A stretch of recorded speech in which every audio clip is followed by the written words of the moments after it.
Today I'll be talking about my 12 rules for street photography, rules that I live and photograph by. So recently I read Jordan B. Peterson's 12 Rules for Life, and it really inspired me to compile my own list. The 12 rules that I'll be talking about have been roaming around in my mind for quite some time, and I finally got to compile a list. The 12 rules that I'm going to talk about are something that I truly believe in when I'm doing street photography. So grab a cup of coffee and let's go.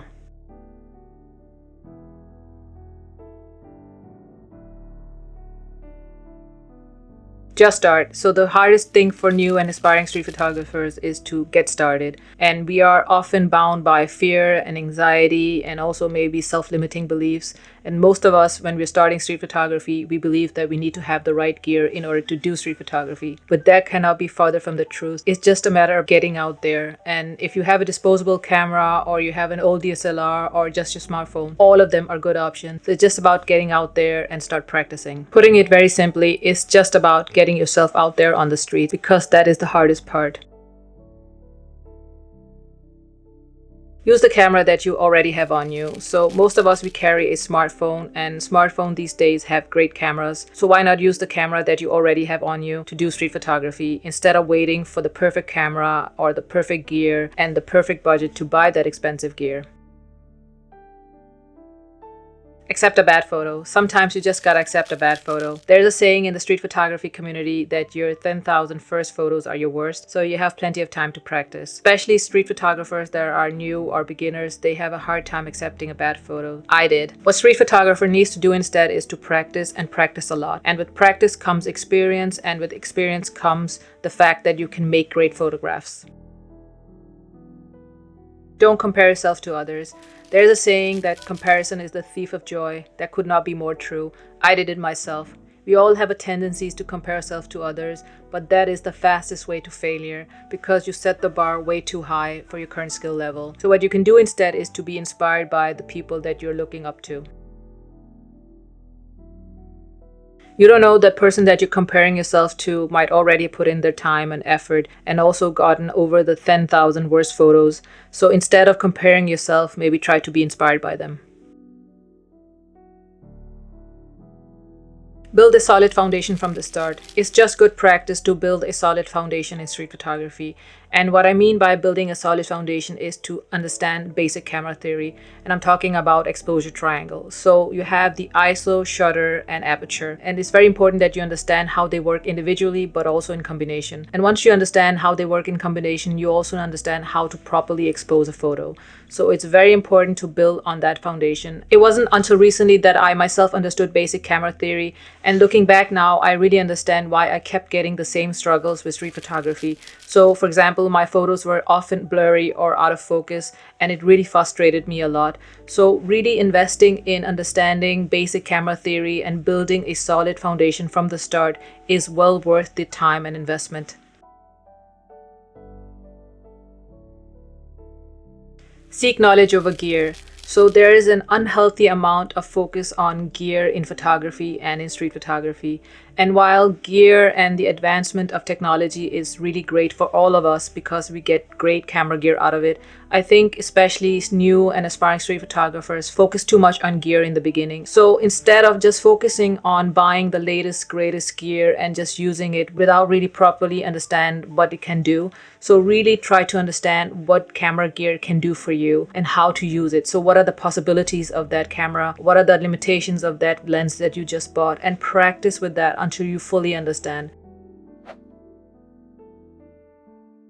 An example from my own journey when I was a beginner street photographer, I had a 35mm equivalent lens that I used exclusively for 3 years, and I did that for a reason. I wanted to learn everything about street photography. I didn't want to go out and buy the latest, greatest gear because I didn't even know if I liked street photography back then. So what I did with that lens was that I really tried to understand framing and composition and really understood the capabilities and the limitations of that lens, so the 35mm. Now when I pick up a lens, I know exactly what I can do with that lens. So I have multiple lenses. So when I pick up my 85 or if I pick up my 55mm, I understand completely what kind of photos I can make with that lens. This is exactly what I mean when I say really understand your gear, because there is so much to learn about gear instead of just saying, okay, I want this lens for now and then I'll switch it over to something else later on.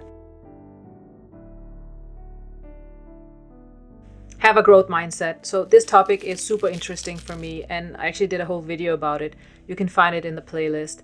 So in summary, this theory was developed by a Stanford professor that wrote a bestseller book. Basically, she identified two different types of mindset, the fixed mindset and the growth mindset. So in summary, the fixed mindset people believe that they are born with a set of talents and abilities that they can really flourish with. People with a growth mindset has a tendency to believe that anything can be learned through hard work and dedication. And also they have a desire to learn and embrace challenges. So that's why having a growth mindset in street photography, especially in the beginning, is so valuable. Set goals for yourself. So it can be small goals, it can be larger goals, it can be short-term goals or long-term goals.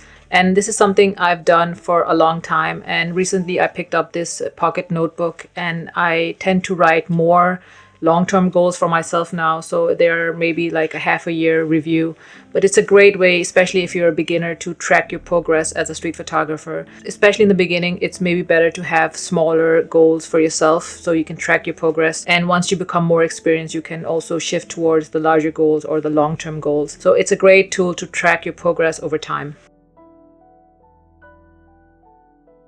Get out of your comfort zone. So most of us like to stay within our comfort zone, but sometimes I like to challenge myself and try to get out of my comfort zone. And also sometimes I get lazy. And I also mentioned before that I set up goals for myself. And some of the goals are that I challenge myself maybe a couple of times a year. And I have a challenge going on right now that I want to get closer to my subject. And this is actually a challenge that is longer running. So it's not completed within 1 month or 2 months. It's something I have to work on continuously. So setting up goals for yourself or maybe challenges are a great way to develop yourself. And by challenging yourself, you really are able to grow because you get out of your comfort zone and you try out something new. You push yourself. And sometimes in street photography, you really need to push yourself. Continuously inspire yourself. We all go through photography cycles. Photography cycles are where we don't feel inspired or motivated or even creative. I've gone through many of those cycles. There are many ways to inspire yourself. I can offer you a few examples. So recently I picked up this notebook and I started logging my thoughts in it. And they're not all about photography. And sometimes it's just great to put your thoughts on paper. I also recently started to read books, and I'm really an audiobook person, and somehow it really sparks my creativity and inspires me. So there are many ways to inspire yourself. It's just important when you feel that photography cycle coming in, you just keep yourself inspired. Practice consistently and regularly. So I say this all the time. Practice, practice, practice. There's nothing more important for street photographers to go out and practice. And with practice comes experience, and with experience comes great photographs. That is a little bit simplified, but that's how the process is. You have to train your creative eye. You have to learn to observe your surroundings, and that takes a little bit of effort. So go out there and train your creative eye. Learn to notice small details, observe your surroundings, and once you've done that, do it some more. Remember your why. So this is my number one rule that I live by.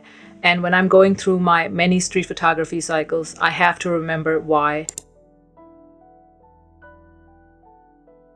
Why am I doing this? Why is this my sense of purpose? Why am I going out dead of night and when it's raining, it's cold? And why did I spend all that money on a hobby? So remember your why. Your why might differ than mine, but it's just important to have that sense of purpose. So those were my 12 rules for street photography that I live and photograph by. And I firmly believe in all of them, and they come from years of experience. So I hope you got inspired or maybe smiled a little bit along the way. All right, take care. See you in the next one.